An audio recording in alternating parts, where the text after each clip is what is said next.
morning. It is Thursday, August 27th, 2026. This is DeProgram with Ted Rall and Jamarl Thomas. We're here Monday through Friday, 9 to 10 a.m. Eastern Time. Q&A shows Mondays, Wednesdays, and Fridays. The Fridays are exclusive.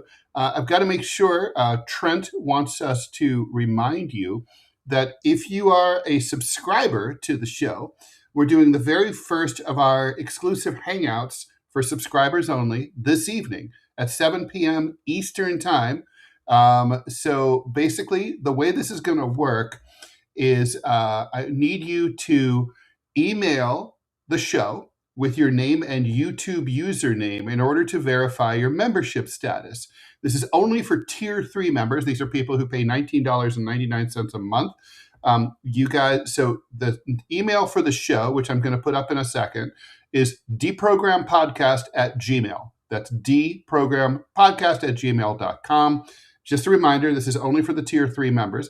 At 7 p.m. Eastern Time, you do the adjustments. You'll get a reply with a link to a StreamYard session.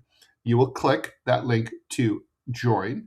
This is important. You have to make sure that your microphone and camera are active. They're not when you by default. They're not on. The chat goes until 8 p.m. So you'll be hanging out with me and JT. Robbie, are you going to be joining us for that? I will be, yeah. And okay. we may have a special guest who wants to debate yours truly, depending on if he's man enough to accept the invitation. He better be a Tier 3 member. I don't know if he is or not, but either way, it's going to be spirited. Oh, all right. Okay. Here, I'm going to do. All right. So, I think I am able to do the screen share for this one. Let's see. Yeah, here we go. All right. I'm putting this guy up. This is the info for what's going on. Let's see. Where are you? Maybe I can't do it. Maybe I'm too dumb. Oh, there we go. Add. That could be. Can't do. Oh my God! Yeah, it's really boomer. Boomer. Yeah, boomer. There it is. All right, I guess. Okay, thanks, Robbie. So yeah, that's all the stuff that I just said. I'll leave it up there for a little while. Just okay, a little while has now transpired. I'll just go over what we're talking about today, and then I got to sort of throw you something that came across my feed. Just this morning, I wanted to talk to you about a little bit because I feel like I had a realization about the nature of propaganda this morning. I wanted to test it out against you, Jamarl. So, nice. Canada is fighting back. Who knew that they had it in them? Well, they do drink hard and they play hockey, so we know that they're down with violence and they know how to kill indigenous people, and the indigenous people know how to kill animals. So, okay, they're not nonviolent. Meta has reached sort of a big tobacco style settlement with 47 states. Yes. $17 billion. Texas has a separate, because everything's different in Texas. Texas is bigger. $1 billion separate settlement with them. The indications are that this is probably a good deal for Meta because their stock went up. And then, we know we've been talking here on the show about how the U.S. is out of missiles. And now, sadly, Taiwan and Japan are worried that we might not be able to have enough missiles in order to fight a big war against China. So, which is so funny. It's like so sad. It's funny as shit. I mean, it's like I love I love the way that we think about this from this kind of U.S. perspective. Oh, I'm sorry, I'm interrupting. Is it? No, go ahead. No, I'm listening. Go. Okay, well, it's the perspective of the people who write these articles. I'm fascinated by. Because somebody had to write down, and with all the seriousness in the world, say, well, Japan and Taiwan are worried that the United States is not going to be able to fight a war against China for defense of something, either China or Taiwan, either Japan or Taiwan. And it's like, dude, Iran, that is nowhere near the industrial capacity of China, has just taken what was amounting to trillions of dollars of assets in the Middle East, meaning from the standpoint of the wars and everything else, and rolled that up in 6 months. I mean, in 6 months, you have articles that are saying the U.S. has effectively been pushed out of the Middle East. And even NBC News reporting billions of dollars in damage to U.S. bases. I think they call it unprecedented amount of damage. Like, we've never seen this level of damage in any of the wars that the United States fought, especially in the modern era. Ridiculous. And so it's kind of like, okay, so if you can't deal with Iran, why are we having a conversation about China? You were never able to defend Taiwan. You were Right. never able to do it. That you shouldn't even, yeah. You should, here's the thing too. You probably shouldn't even pretend like you could, right? Like, Right. it's like It doesn't help you. everyone knows you're bullshitting. Everyone knows you're lying. And it's kind of like, at a certain point, are you lying to your own people? Are you lying to yourselves? Like, what is it? I mean, like, Yeah. seriously? I don't even want to enumerate the reasons why the China thing is impossible, but it's impossible. We can enumerate that later, I guess. Okay, let me show you this propaganda thing. Okay, this is on X this morning. All right, so I might need, Robbie, I might need your help to put this up here again. Okay, so it might be hard to see this, but this is the official Twitter feed, X feed for the Department of Homeland Security. And there's Trump, and he says, and he's inexplicably under an umbrella, and he very chillingly says, "Did you remain loyal?" Now, of course, this is very like McCarthyist, very 1950s. And also, comes at the same time that he sicked the Department of Homeland Security on Ilhan Omar, right? He's investigating to see, I mean, look, as Beria of the NKVD famously said, you show me the man, I'll find the crime, right?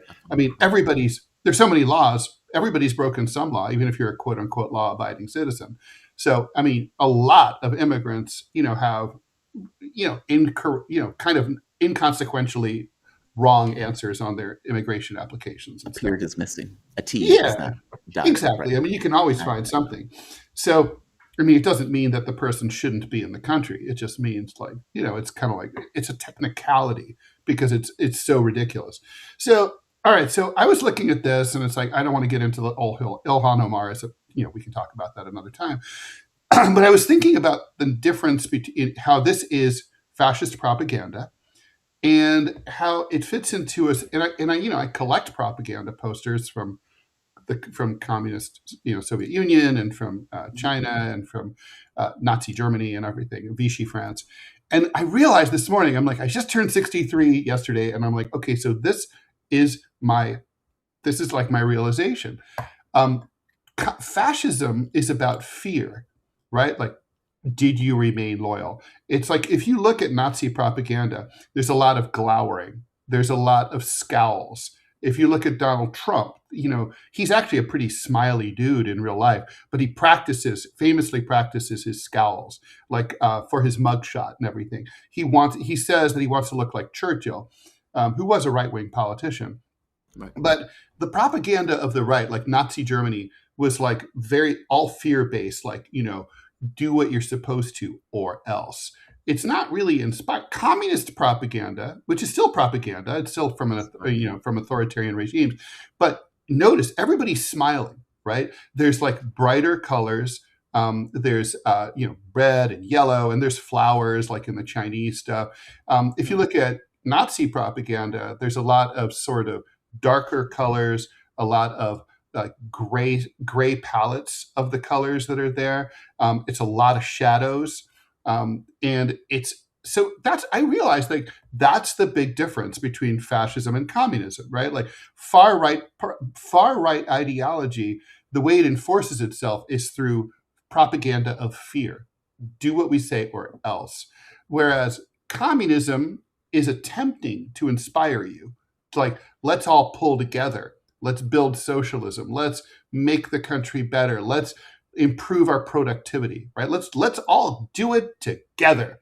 Now, I just thought it was, I don't know, is that like an obvious observation or? I don't know if it's obvious.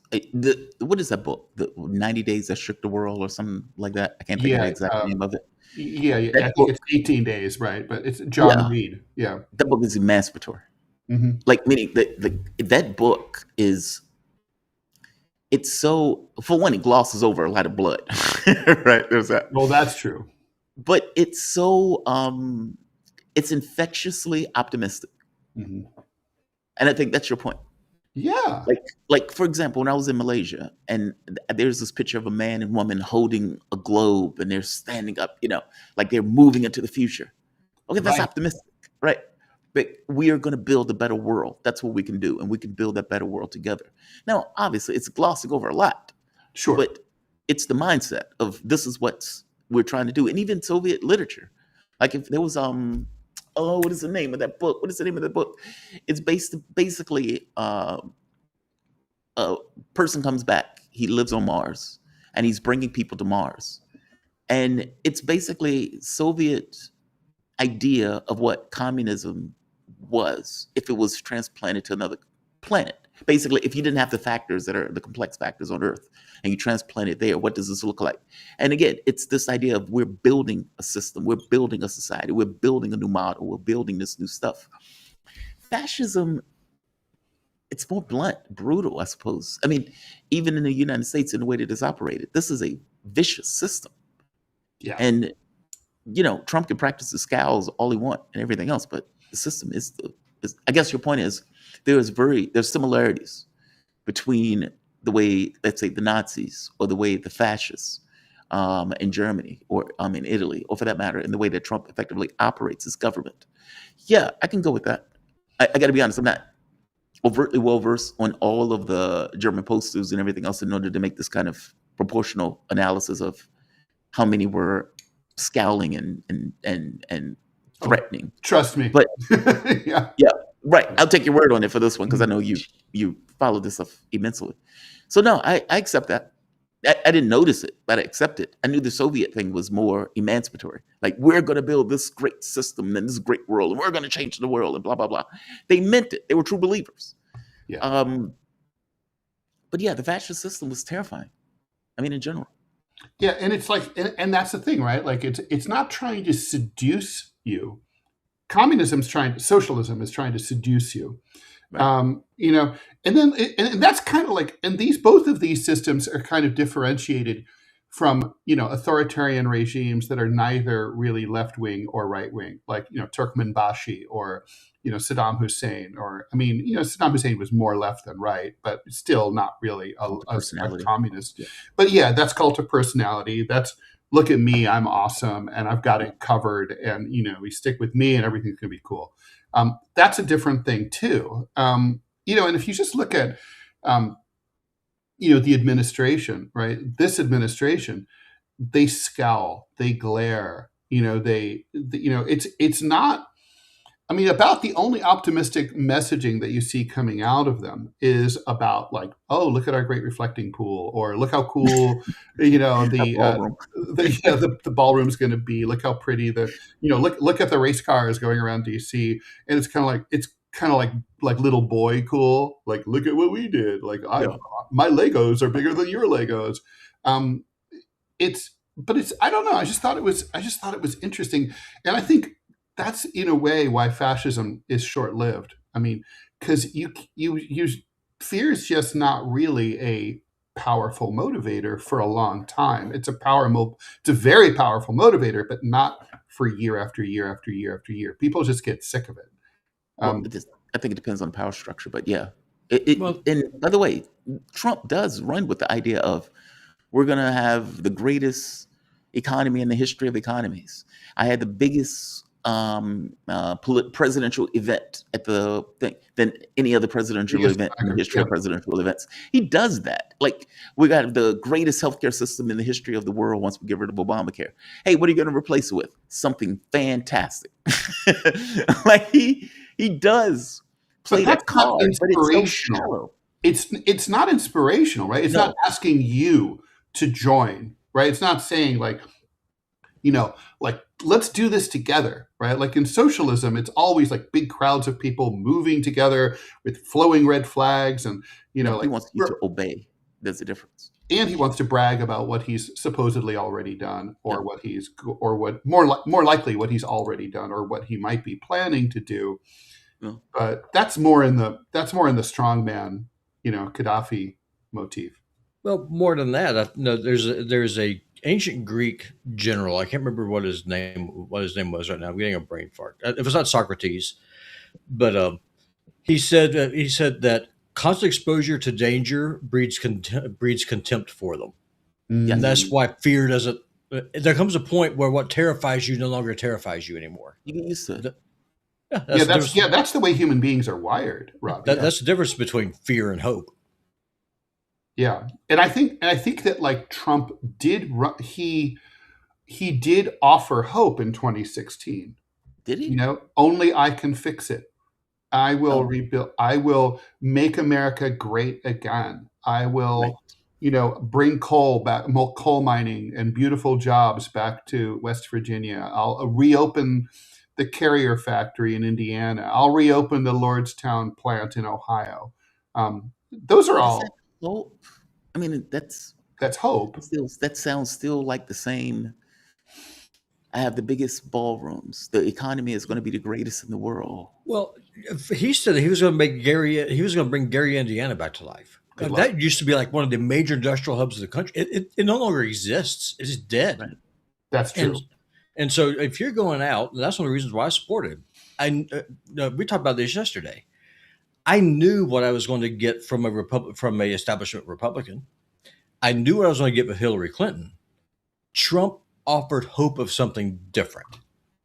Yeah, burning it down, doing a hard reset, blowing up the system that literally has destroyed the country. Right. Now, looking back, it's easy to look back, for over 10 years of time and say, well, Robbie, you're obviously misguided. You were wrong.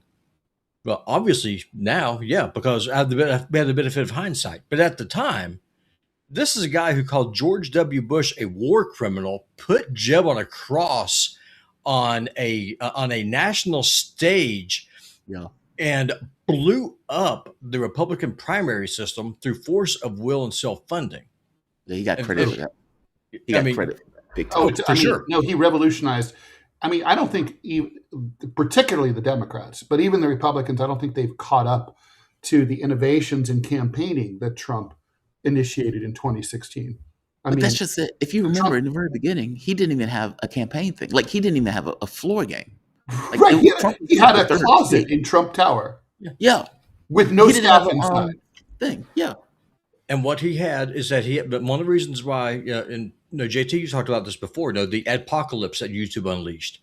A big part of that is because there's so many people like me, you, just normal people, just getting over on YouTube, making channels, and we were actively campaigning for this guy who is a complete outsider. Yeah. And his punchline, what the hell do you have to lose? Is magical. Well, it's kind of not though, right? That statement is not. At the time, because my Russian friends always say the problem with you Americans is you think that if things are shitty, they can't get worse. In Russia, we know that's not true. Right, they can always do worse. Right. There's always worse. Always. Right. I mean, my grandfather told me this about like how there was this sadistic SS guard in his camp at Buchenwald, and they were terrified of him. And then they heard like, oh, he's being that guy, Hans is being transferred to the Eastern Front. But rather than being happy, all the prisoners were really glum and scared because you're like, look, okay, Hans is a sadistic bastard, but we know Hans. We know how to suck up to Hans. We know how to stay on his good side. We know Hans. Like, who knows what's going to replace Hans, right? I mean, you got to be careful. What do you have to lose? You have a lot to lose, That's a good point. The devil you know versus the one you don't. Well, I mean, can you have a representative style of government without hope baked into the system? I don't think you can. No.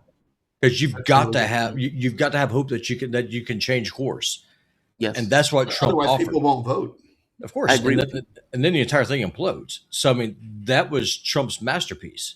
That's what he did. And I think that at the time I think didn't hurt that he had a really terrible candidate to run against too. Yeah. Oh, for Both sure. times. Clinton was the worst candidate in the world to be put up at that particular time to run. He had an anti-establishment election. Right. And she was literally the most establishment candidate that you could come up with.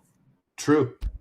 Yeah. Like, you could just throw a dart at a random senator other than her and done better.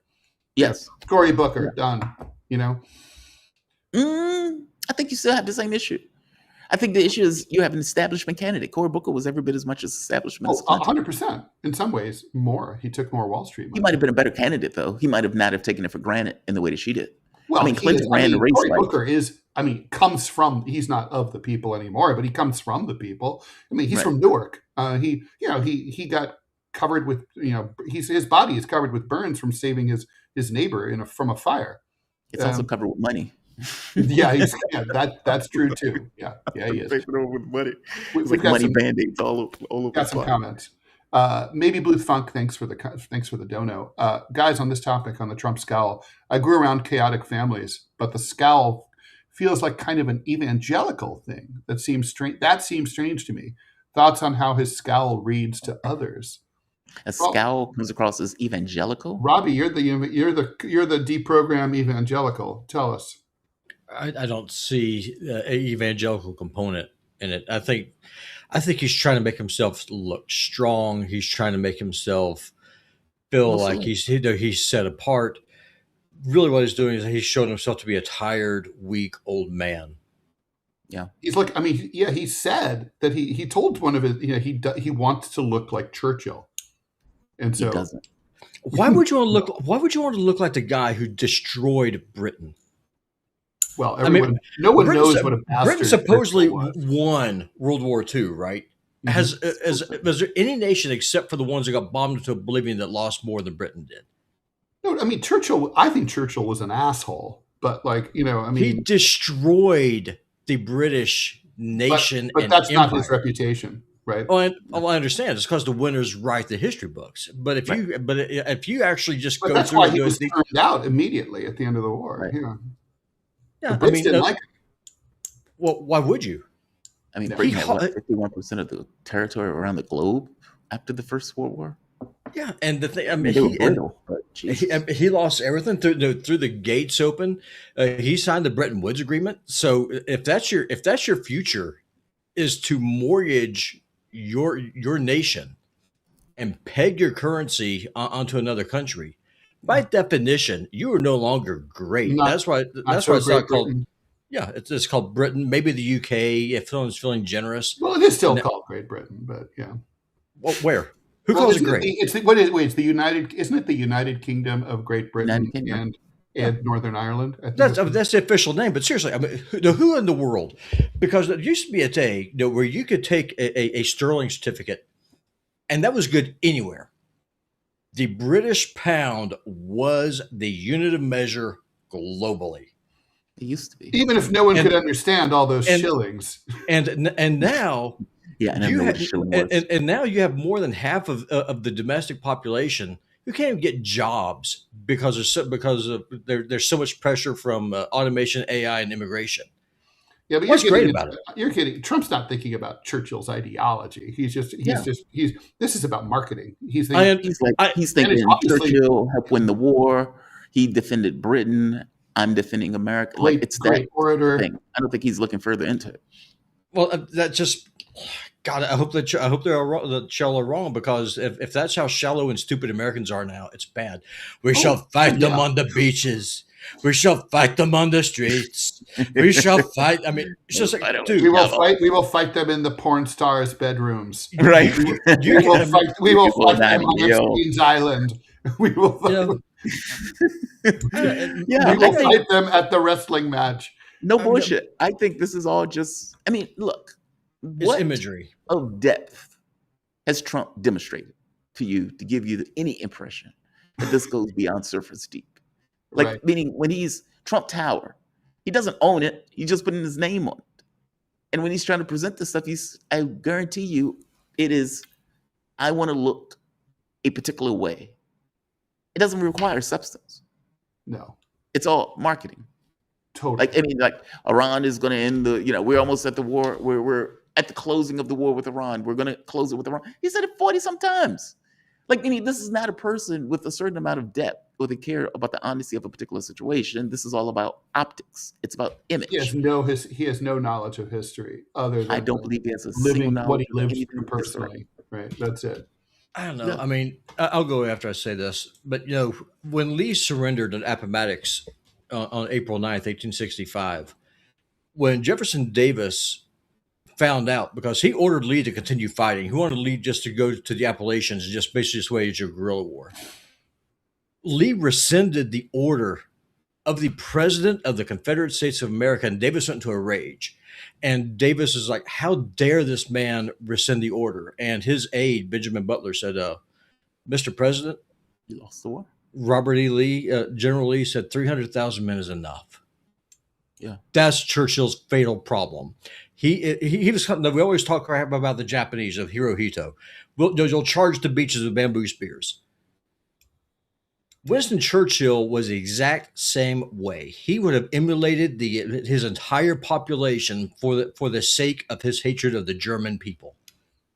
And the only reason that he was on the winning side is because FDR bailed him out with American blood and American treasure. Well, also Churchill was also right about Hitler. Like, meaning, Yeah, that's true. Neville Chamberlain, who was doing the whole appeasement strategy, he was wrong. He was like demonstratively wrong about the type of person that Hitler was. Churchill got it right, which is the Although it reason is also true that Hitler was not going to invade Great Britain. Well, it's also true. I mean, He thought Hitler's theory was that, like, there was so much German in the English royal family that they, they're kind of like natural allies, and at bare minimum, they would just leave each other alone. Well, they always have been.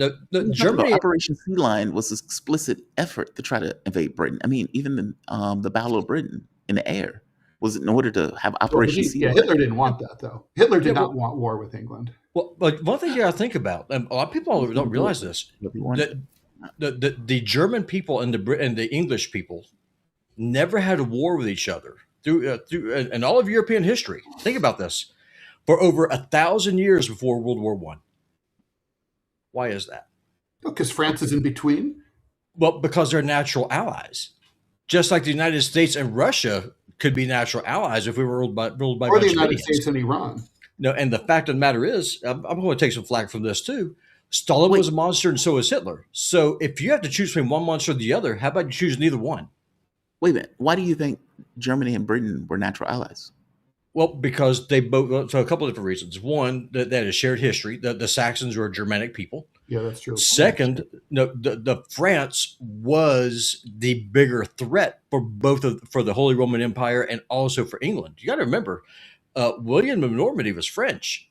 He's the one who conquered the Saxons. He's the one who tried to impose French law, tried to erase English identity. They remembered this stuff, and the Holy Roman Empire had to deal with all these problems too. Yeah, there are definitely close ties between, cultural and ethnic ties between Germany and England. Yeah, for sure. I mean, there was never a war even in the War of the Austrian Succession, with Frederick the Great. Germany, the Holy Roman Empire, or Prussia, and England fought together for 8 years against the Spanish and the French. That was always the dichotomy there. World War I was not a natural war. All right, we're running low on time. Sorry to be like that, but I'm going to be like that. Okay. All right. What do you want to talk about first, JT? Canada, meta, or the fact that we don't have any bombs left? Let's talk about meta real quick. All right. Well, I mean, the bombs thing definitely, but I want to talk about meta real quick. Right. Just so I'm understanding, because I want to make sure I understand the lawsuit.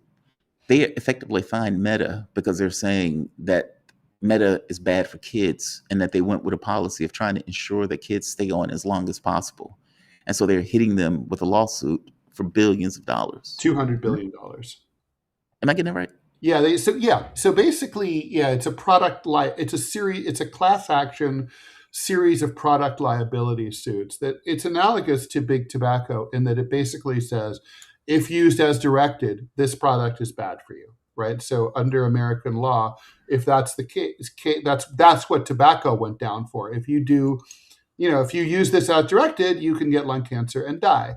So if you use social media as directed, your kid might commit suicide or just become depressed or whatever.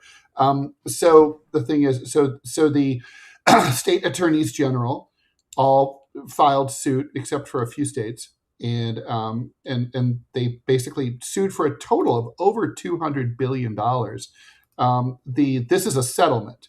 So Meta decided, okay, we'll pay and we'll make some changes. It's a complicated settlement, but basically they have to pay $17 billion. The states get all, are going to divvy up that cash, and then it's going to pay. And they structured, Meta's lawyers structured the deal to incentivize it so that like their competitors like TikTok and Snapchat and YouTube would also, if they settle with the states, then Meta will pay even more, an extra $5 billion. So this could be a $22 billion settlement. This seems weird to me. Meta's job, it is to get people to watch Meta. Like that's their job. Like when they create social media, what is the point of social media if not for people to be social on social media? And it's every incentive in the world for Google, Meta, Instagram, TikTok, pick any particular company, is to keep eyes on screen. If they could have you sit there for 10 hours out of a day, they would want you to do that because it's in their best interest for you to do that. How are they being hit for something that is their business model? It's the child aspect of it. I think it's isn't more that the parent's political. responsibility?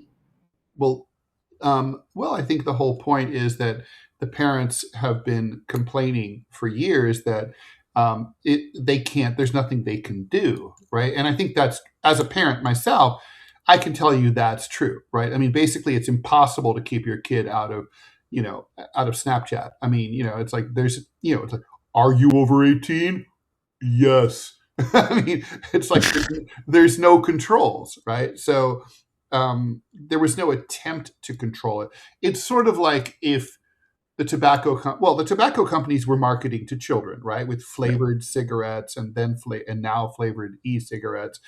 They were Joe Camel, who inexplicably they thought was cute to kids. I mean, I think he was gnarly and looked like a penis, but what do I know? But like I think it's the kid aspect of it, and I think it's more political than anything else because it's like, by all means, addict our adults to tobacco and social media, but not our innocent, poor children.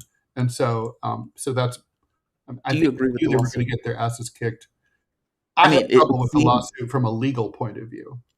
See, I have trouble with it from a libertarian point of view. It just seems very weird to be like, okay, we are going to allow these social media companies, and then we're going to ding them. And so now the social media company has to do something to inhibit people from watching its product when the product is based on people watching the product. Okay, how does that work? Well, it's like this is why I was against Hillary Clinton. The tobacco companies sold a legal product in the United States for 2 centuries. It was so legal that they had corporate headquarters in major cities and that you could see, from miles away. And they advertised in national magazines and on television. It was legal. And then it's like, and then you're going to sue them for like, if it's kind of like, if it was dangerous, which obviously tobacco is dangerous, it should be banned by the FDA or whatever other regulatory agency is required.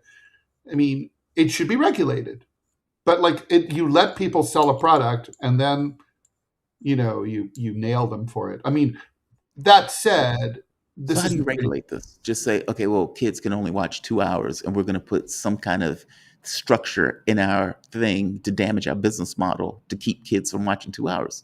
Like this. And by the way, there's a difference to me between tobacco that causes cancer, emphysema, heart disease, etc., as opposed to people watching social media. I mean, I like it. It may rot their brain, but it's not cancer. Well, I mean, kids have died. Right. I mean, because they've been bullied online, they've been, they've been encouraged to commit suicide via social media. So literally, life is hard. Well, okay, but like when I was bullied as a kid, the bullying stopped when I left the school. It's like this is like there's no respite. It's 24/7. What kills more people? The entire world sees it. What kills more people, alcohol or social media? More alcohol. What kills more people, alcohol or social media? Which one has a higher cost? I would imagine alcohol. Then why don't you just ban everything then and just put everyone to a nice little prison so that way they can't have any freedom at all? Right there, it's that part. Like, it feels like a nanny state stuff again, and it feels like the state are just taking advantage in order It's to get also money out political, of a though. company. Meta is a very unpopular company. Sure. Mark Zuckerberg is an unappealing personality, and he's the public face of Facebook. I mean, I think the politics of this are a huge part of it. I mean, Silicon Valley has been incredibly arrogant, and when people have a problem, let's say someone posts something that harms you, and that you cannot pick up a phone and say, "Hey, my ex-girlfriend posted a nude picture of me on Facebook. Can you remove that?" There's literally no way to do that. And so, and also, I remember reading this startling statistic. Now, this is way out of date, right? This was like 5 years ago. But basically, at the time, Facebook employed, I think, about 10,000 employees. They had twice the market cap of General Motors. General Motors, directly or indirectly through suppliers, employed 2.5 million Americans. Wow. And now, so like the footprint of a company like General Motors, you could have a product liability case against, big auto, right? You could say, your cars crash all the time. People die every day in cars. The pollution is destroying the planet. All that would be true. But people would say, no. GM, we love GM so much that even in a case of an economic downturn, we approve of the government giving them billions of dollars to save them. Because why? Because they're too big to fail. They have so many jobs.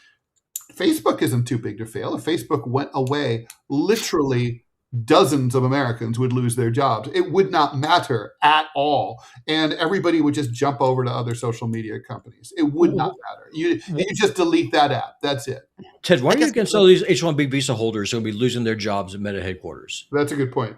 I mean, yeah, that's another thing too. The H-1B. You need to seriously check your racism right now, because it's unacceptable. It's untenable. It's over the pale. I am very sorry. I apologize. There's like all these good immigrants trying to take American jobs, and just want to stop them from doing so. They're an unpopular company. Well, I get that. I do get that. But my argument is not coming from the popularity of Facebook. Obviously, I'm not making a rah-rah argument for Zuckerberg or for Facebook in and of itself. I think it just feels very strange.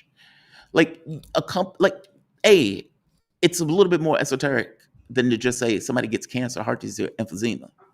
So that's why I'm taking out this notion of cigarettes as a comparison, because I think these things are radically different.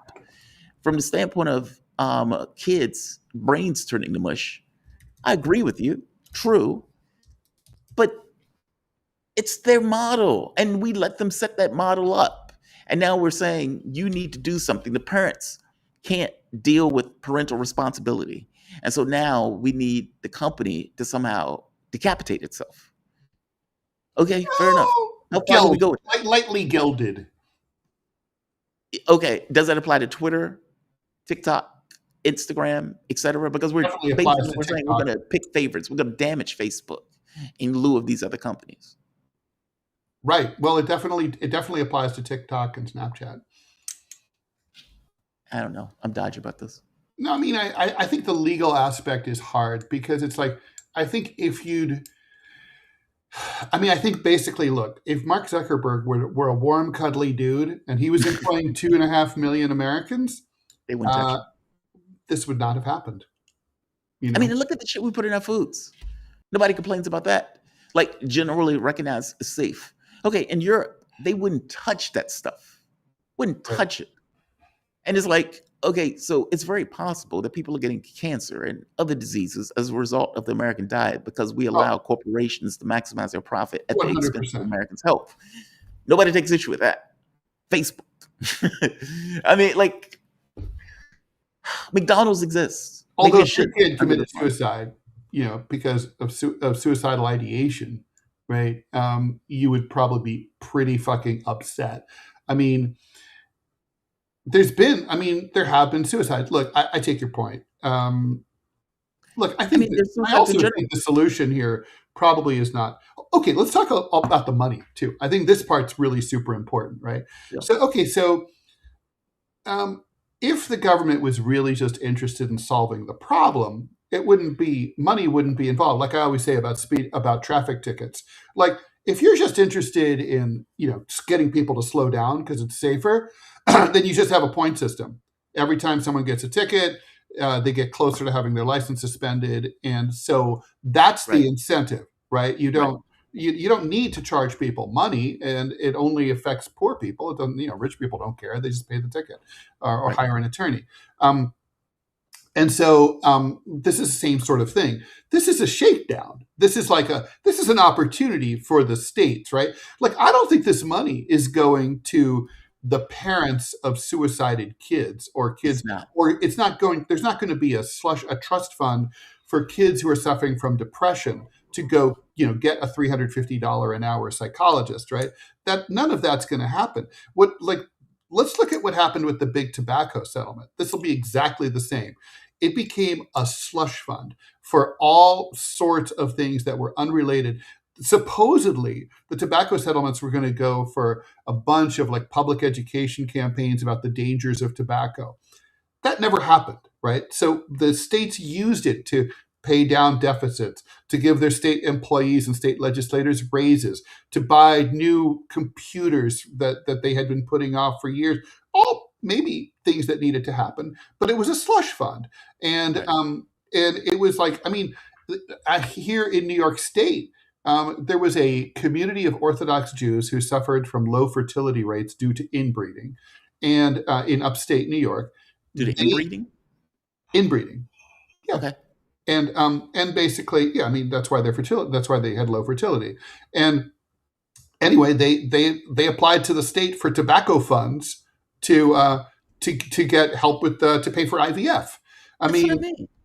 Shit like that, right? It was just sort of like a unrelated bonanza cash. That's what this is. This is definitely this is my libertarian side speaking too. It's a shakedown. It's cynical. It's not going to address the issue. It's not now with $17 billion, there ought to be a public health clinic for under 18-year-olds in every city, right? From now on, forever. We're going to hire staffers are you feeling down? Are you being bullied? Pop into the community psych center and we'll take care of you. We got your back. None of that's going to happen. The idea that we're going to make this argument, or that they're going to make this argument that this is about suicide because there are people who are online and they commit suicide because of stuff that happens online. Again, kids were committing suicide before they got to this point.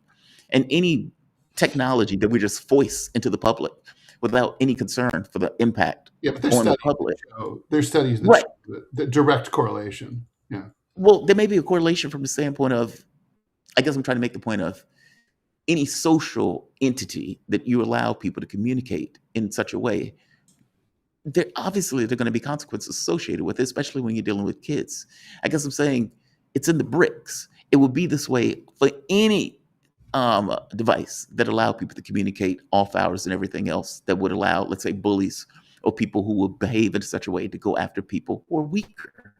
It doesn't have to be Facebook. It could be Rando Book that does something very similar. I hope that makes sense. It's the social media aspect of it. It's not the company aspect of it. And the second point, the government doesn't care about that. It's kind of like them saying, for example, they would say, we need to stop pedophilia. So we need each and every person to identify who they are online with an ID number associated with it and where their computer is located. And you would get some people who would say, we obviously need to stop child pedophilia. So we obviously need to acquiesce to this particular breach or this movement of authoritarianism. Okay, I feel this in some of similar ways. Look, I've had a friend, when my wife and I were married, her niece tried to commit suicide. And she went online. She wasn't being bullied. She went online to brag that she was taking her life. She took a huge amount of pills. And if it wasn't for Dana coming home a little bit early than what she would typically come home, that kid would have died. Mm-hmm. And it wrecked my wife. She was in shambles. And the dad obviously was in tatters. That had nothing to do with online. That was a kid being a kid. And as bad as that sounds. Well, wait a minute. Are you sure? Seriously, like the bragging aspect. She I went online to wouldn't brag. brush over that so much.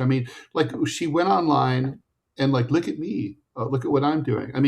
Is it Yes. possible that without that outlet, she might have, I, just like, if I'm just going to do this solo, she might not have I done it. don't know. I I don't know. guarantee you, from the time that I worked at the hospitals and healthcare for the last 12 years of my life, SSRIs and antidepressants do so much more damage than social media ever has. The difference is that uh, big pharma really is just baked in with their lobbying system and stuff with insurance and That's everything exactly else. what I mean. It's baked into the system. This has nothing to do with public health. This has nothing to do with mental illness, with mental illness or the health of the American It's a population. shakedown. Yeah, that's all this is. It's a This is shakedown. This is low hanging. It's like the data centers. Look at these evil data centers that are popping up. They're the greatest problem of all time. Meanwhile, we're $40 trillion in debt. Sorry, Zucky's not responsible for that. Well, see, the difference with the data centers is the 40 trillion is theoretical from the standpoint of most Americans. The data centers sucking away your power where you have to pay more as a power bill. That's pain, right? That's what I said. Pain matters. Pain is the thing that focuses the mind. No, I agree with you. Well, both those things are true though, because the more inflation you have, the higher your costs go for commodities. Electricity and True. water is a commodity.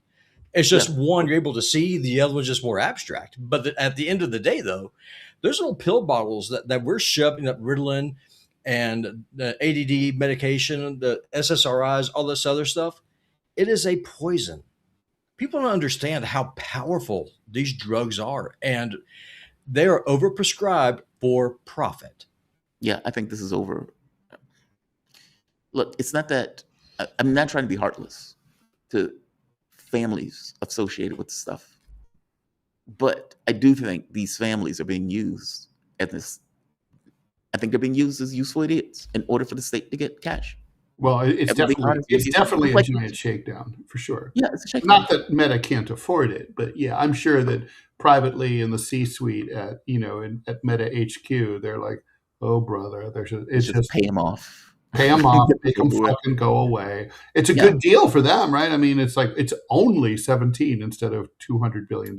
Hey, Fat Tony, here's your bag of money. Leave us our devices. Yeah, it's what happens when you become successful. You have a target on your back. That is true. It's also true that Mark Zuckerberg's an asshole.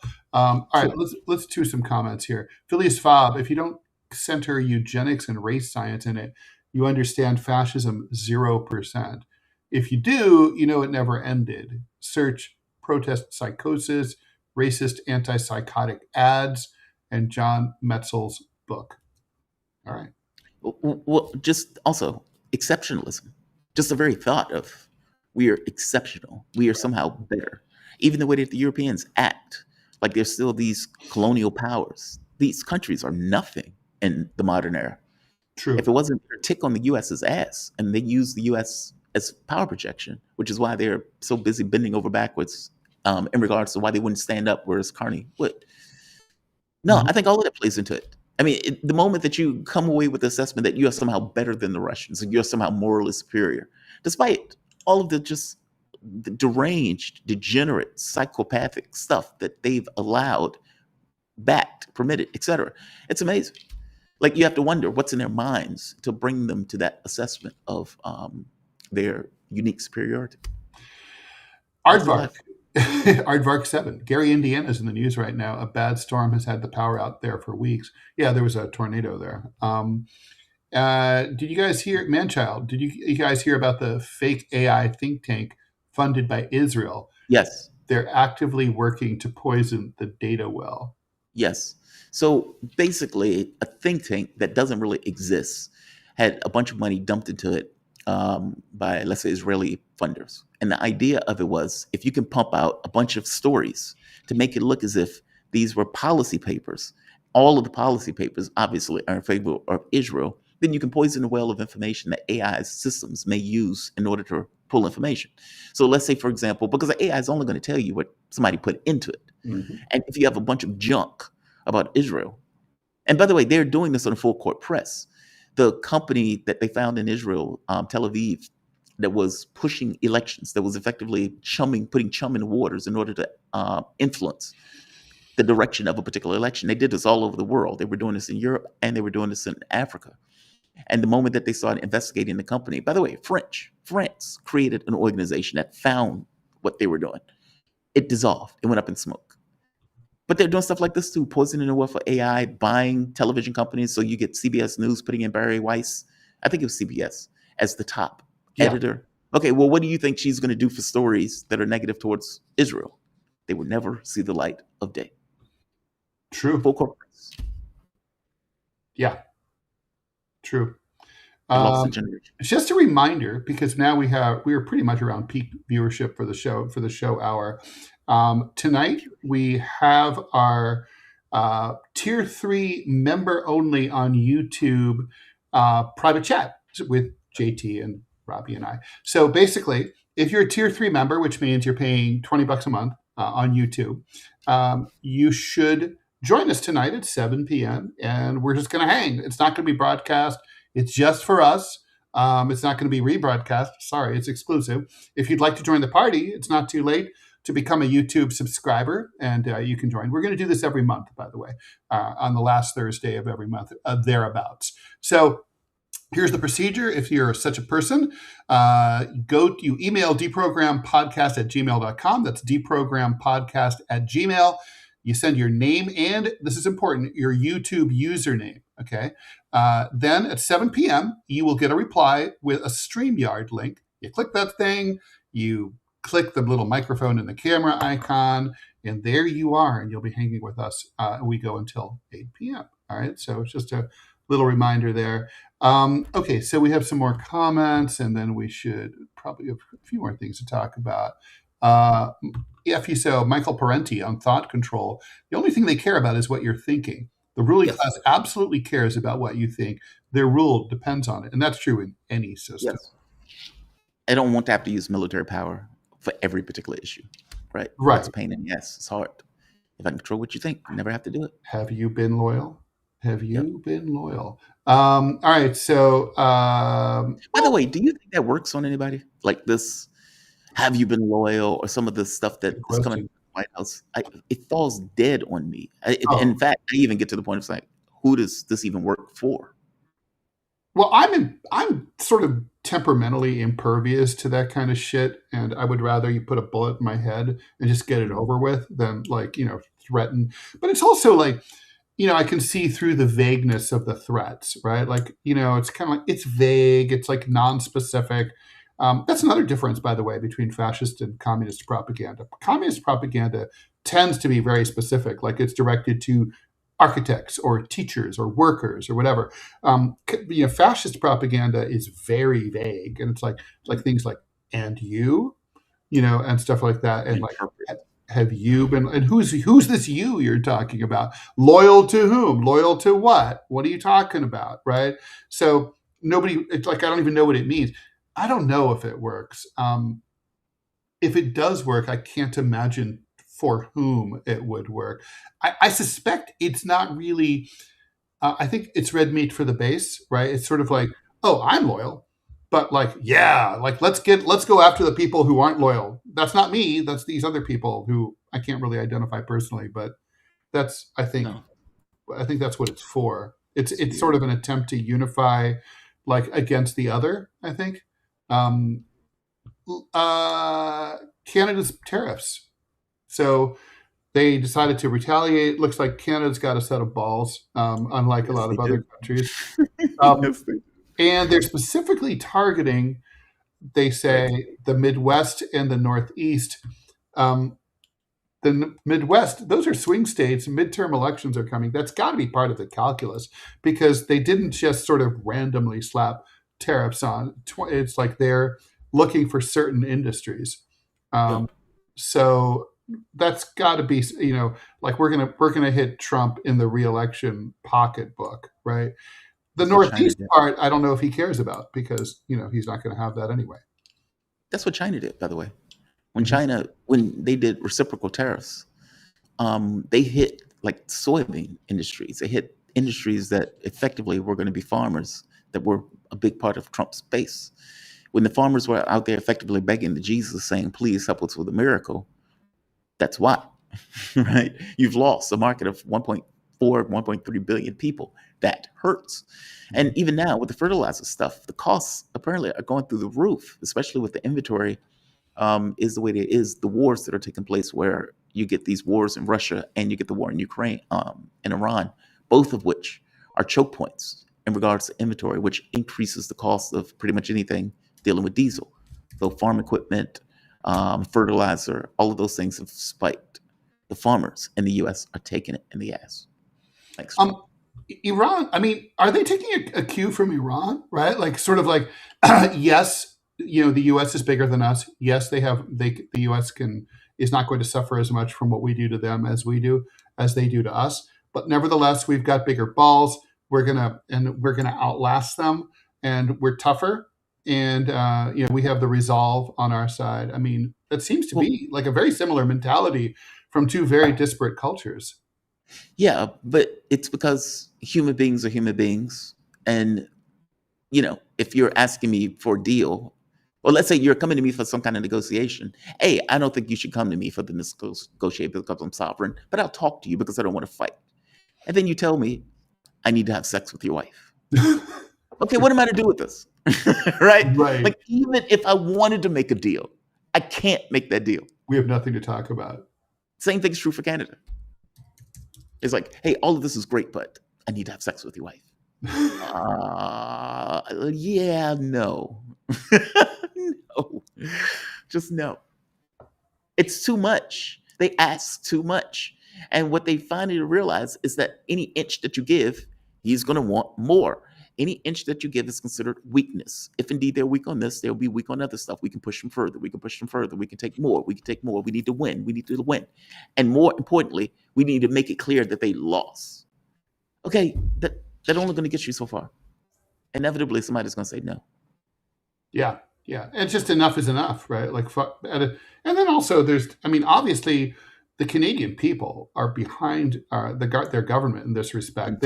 They're furious. And I think the thing is that for them, it's really personal, and they're insulted. They're like, we have always been America's best friend. And who are they to treat us like this?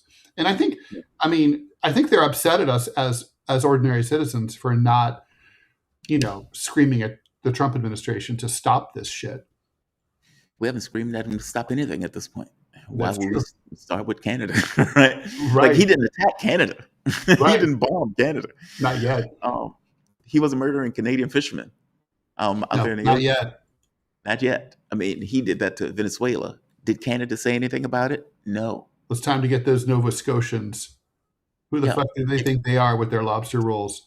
Did Canada say shit about when we attacked Iran? No. So why is Canada now screaming that somebody should say something when Trump is going after them? Well, they are standing up for themselves. I just don't know. Do you think they can outlast us on this? Yes. Mm-hmm. Yeah. It depends. Like, it depends on what you mean by outlast. If you mean by outlast and they make a deal that may be a little bit worse for Canada, but same token, Trump didn't get what he wanted. Yeah, like that. Does that count? I guess, instead of just rolling over, I guess, yeah, it counts. Yeah. And I guess, have we settled the matter of, we have seconds left in the show, but, the munitions situation, you do have to laugh, right? So we can't do, we can't send weapons to Taiwan or Japan. They're completely depleted. We have no more interceptors. Hilarious. Yeah, but those interceptors weren't going to help at all. I'm sorry. The idea, if China cut loose and it's like, man, just giving the Taiwanese money, like, hey, you're welcome. Right. Yeah. Right. It's a laughable premise. We've expended so much for Iran. Now we can't fight China. You were never able to fight China. No. One last donation. We're like a little over here. P.W. Walker, it's worse. The Carney government has officially blamed Iran for America attacking it. Our defense minister literally said there was little daylight between the U.S. and Canada on Iran.